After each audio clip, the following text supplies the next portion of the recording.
है ना।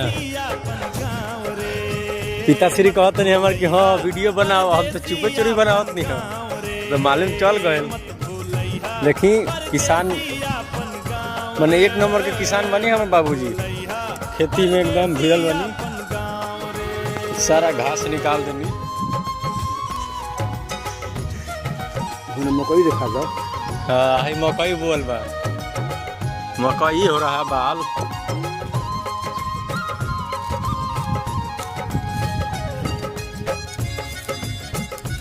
तो ये तो कैसन लागल हमनी के खेती?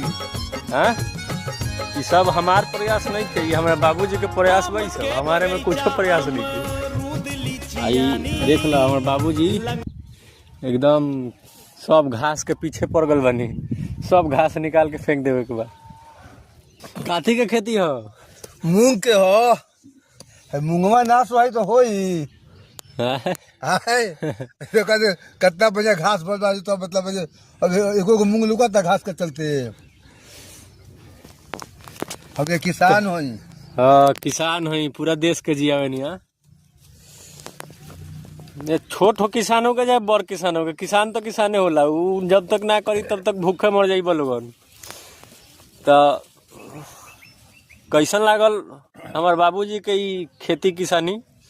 तनी अपन राय कमेंट बॉक्स में जरूर करिए। जय जवान जय किसान जय हिंद।